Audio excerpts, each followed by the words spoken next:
Hello guys, कैसे हैं आप लोग। उम्मीद है आप लोग फिट होंगे, ज़बरदस्त होंगे, मज़े में होंगे, बढ़िया होंगे और बढ़िया तरीके से हमारे रिएक्शंस को मेरा नाम है कर रहे कलम। होंगे इसमें मौसम तो गाइस गाइस, रमनन सागर श्री कृष्ण एपिसोड नंबर 139 का पार्ट नंबर 3 लेकर आ जो चुके गाइस हैं guys। लास्ट पार्ट था वो बहुत ही इंटरेस्टिंग, अमेजिंग और कमाल का था। एक जो हमें पता चला कृष्णा जी के मुख से कि महाभारत का जो युद्ध है कुरुक्षेत्र में जो होने जा रहा है वो अनकरीब ही है, क्योंकि उन्होंने अर्जुन से कहा कि रेडी हो जाओ और अर्जुन ने भी आगे से बताया कि मैं रेडी हूँ और इस युद्ध को जीतूंगा भी। तो तो दूसरी guys, तरफ अब उन्होंने हनुमान जी को बुला लिया है अपने द्वारिका ही की वाटिका में। द्वारिका की वाटिका में कि अब वो बलराम जी का संहार करने जा रहे हैं गाइस। वो किस प्रकार होने जा रहे बिल्कुल। हैं देखने के लिए चलते हैं, वीडियो की तरफ देते हैं रिएक्शन। रिएक्शन।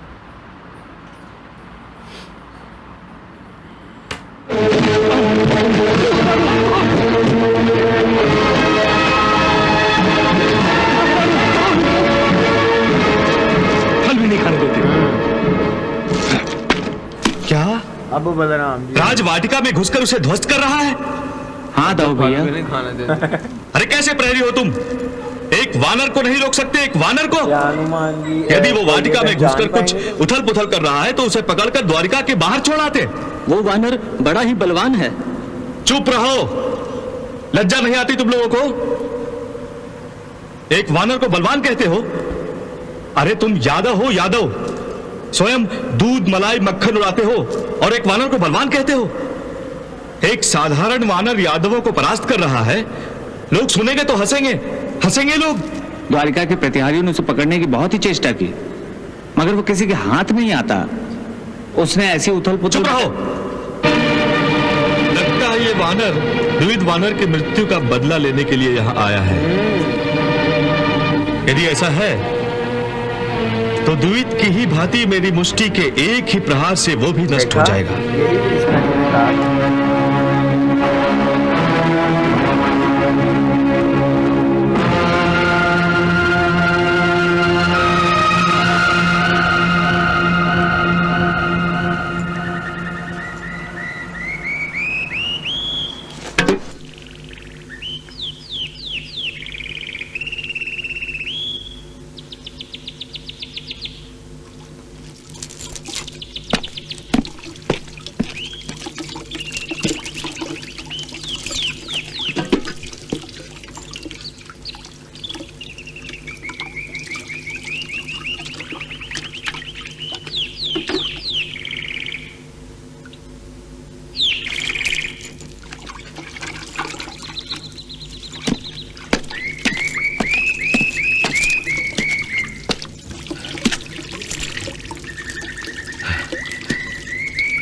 लगता है वो वानर भाग गया। अच्छा हुआ, वरना मेरे हाथों जरूर मारा जाता।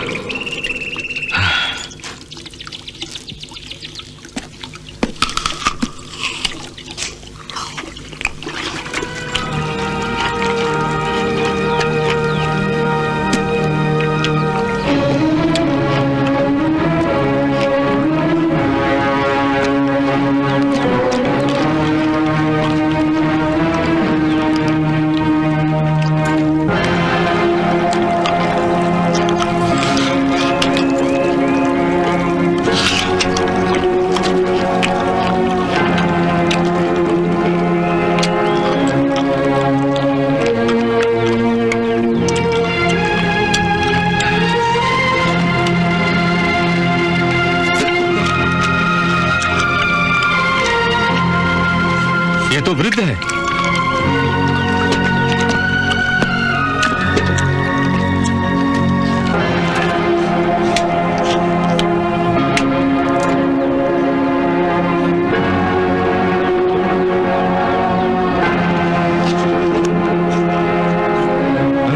ये खा ही रहा है। वानर!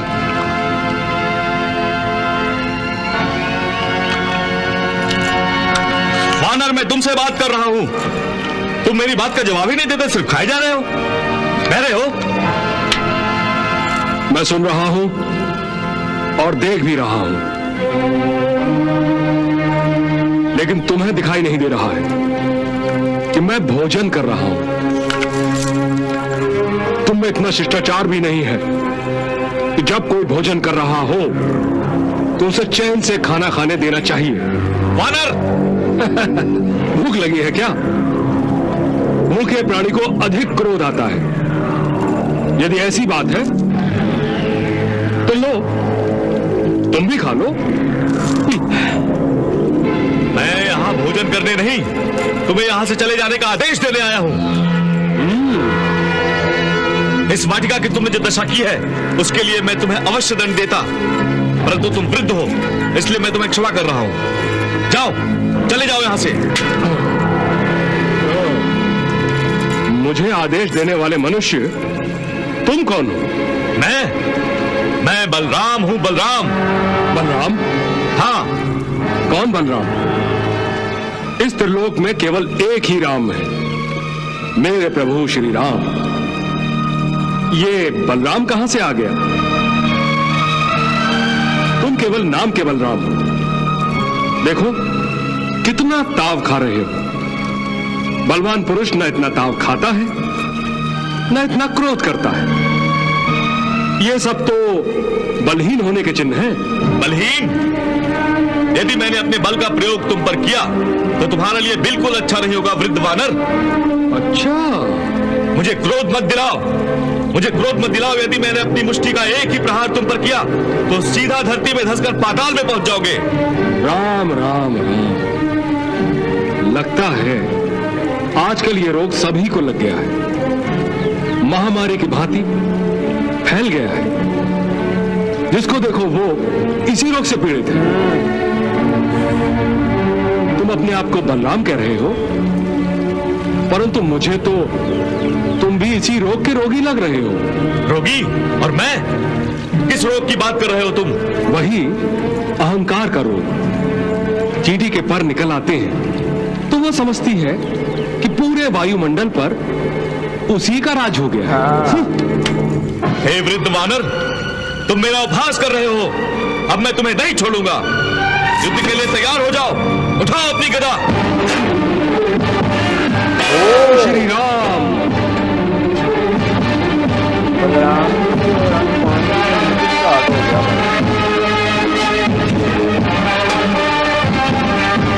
जय श्री राम।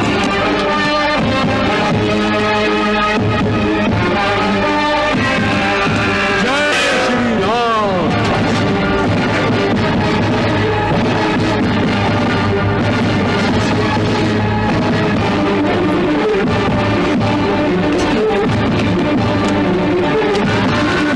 जय श्री राम। जय श्री राम।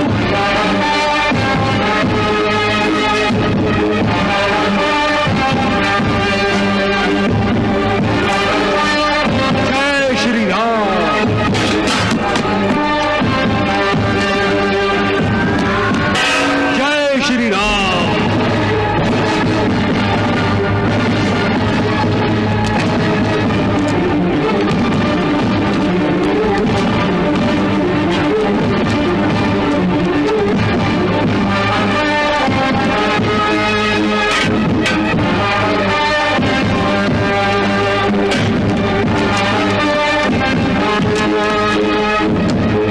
जय श्री राम। श्री राम।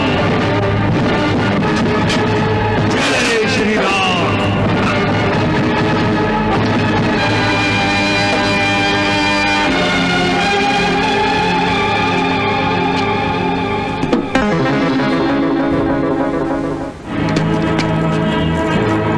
हे वानर, द्विज जैसा महाकाय वानर मेरे मुष्टि के एक ही प्रहार से सीधा परलोक सिधार गया था।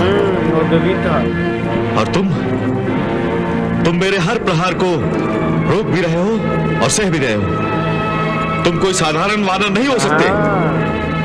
बताओ कौन हो तुम और इस वाटिका में किस लिए आए हो? अवश्य ही यहां आने का तुम्हारा कोई विशेष उद्देश्य होगा। बताओ। हे बलराम, आप जैसा समझ रहे हैं, मेरा ऐसा कोई उद्देश्य नहीं है। मैं तो केवल अपने प्रभु का एक तुच्छ सा भक्त हूं और अपने स्वामी की आज्ञा से यहां आया हूं। भक्त और स्वामी की आज्ञा से यहां आए हो? हाँ। कौन है तुम्हारा स्वामी? देखो, तुम्हारी ये रहस्यमयी बातें मेरे लिए केवल शब्दों के चक्रव्यूह समान है। स्पष्ट रूप से अपना परिचय दो। मुझे क्रोध मत दिलाओ, वरना मैं अपने दिव्य शक्तियों का प्रयोग करूंगा। मैं अपना हल निकालूंगा और तुम नष्ट हो जाओगे। नहीं नहीं नहीं, लगता है तुम यूं नहीं मानोगे। मुझे अपना हल निकालना ही होगा। उसका भी आज हल का भी आज कोई ना कोई हल निकलाना हो। बचाइए प्रभु, बचाइए, जल्दी कीजिए। मैं तो आपकी आज्ञा से ये लीला कर रहा था। शेषनाग जी को क्रोध आ रहा है। इनके क्रोध और शक्ति के आगे मेरी क्या हस्ती है। ये तो तीनों लोक नष्ट कर सकते हैं। कृपया मेरी रक्षा कीजिए प्रभु, रक्षा कीजिए। हनुमान जी को रक्षा की जरूरत है। रुक जाओ दाऊ भैया। कन्हैया, तुम अचानक ही यहाँ? हाँ दाऊ भैया। तुमने मुझे क्यों रोका कन्हैया? मैं इस वानर को दंड देने जा रहा था। ये कोई साधारण वानर नहीं कन्हैया, ये बहुत बड़ा मायावी है। मुझे तो लगता है ये जरूर कोई असुर है। वाह दाऊ भैया, खूब पहचाना आपने। ये आपको वानर दिखाई देता है? वानर? अरे कन्हैया, मैंने अपनी सारी शक्ति लगा दी थी, परंतु इसे कुछ नहीं हुआ। यदि ये कोई साधारण जीव होता तो मेरे प्रहार से सीधे पाताल में धंस जाता। अब मैं अपने हल का आवाहन करने जा रहा था कन्हैया। दाऊ भैया, जिसे आप मायावी असुर समझ रहे हैं, वो कोई और नहीं, पवन पुत्र हनुमान है। क्या? पवन पुत्र हनुमान? प्रणाम बलराम जी। बलराम सच कन्हैया, ये पवन पुत्र हनुमान है? हाँ दाऊ भैया। यार कमाल हो गया, कमाल हो गया, ज़बरदस्त हो गया। जब बलराम जी को पता चला कि ये पवन पुत्र हनुमान जी हैं तो वो एक शॉक्ड हो गए हैं और साथ उनके चेहरे पर मुस्कुराहट कमाल है। लेकिन उससे पहले अगर बात की जाए, जब बलराम जी और हनुमान जी का युद्ध हुआ है, वो क्या कमाल का युद्ध था। उन्होंने कहा कि मैंने अपनी सारी ताकत लगा दी और सारे पहाड़ करके देख लिए हैं, लेकिन हर पहाड़ का आंसर भी है उनके पास और मेरी ताकत का कोई आंसर भी वो मतलब कि असर भी नहीं हो रहा। तो उन्होंने पूछा कि तुम कोई साधारण मानव नहीं लगते, क्योंकि द्विविद को तो मैंने एक मुक्का मार कर ही कर दिया था। तुम कौन और क्या उद्देश्य है तुम्हारा यहाँ आने का? उन्होंने कहा मैं अपनी प्रभु की आज्ञा पे आया हूँ और उन्हीं के कहने पर मैं यहाँ पर वाटिका में आया हूँ। राम जी हल्का वाहन करने जा रहे थे, तब हनुमान जी ने प्रार्थना की कि कृष्ण जी मेरी रक्षा कीजिए। तो हमने देखा भाई तब कृष्णा जी प्रकट हुए और उन्होंने फिर उन्हें बलराम जी को बताया कि जिन्हें आप एक साधारण वानर समझ रहे हैं, वो यार कमाल मूवमेंट थी वो। जब मैंने देखा है उनका चेहरा, बलराम जी का उनके चेहरे पर मुस्कुराहट और शौकनेस थी, वो बहुत मज़ा आया। गाइस देखना ये है कि आई थिंक बलराम जी का यहाँ वो अहंकार टूट जाना चाहिए कि उन्होंने कितनी शक्ति का प्रयोग किया लेकिन हुआ कुछ भी नहीं। तो गाइस अब देखना ये है कि क्या अहंकार टूट चुका है या आगे टूटेगा, ये तो नेक्स्ट पार्ट में ही पता चलेगा। मिलते हैं नेक्स्ट वीडियो पे। Love you India.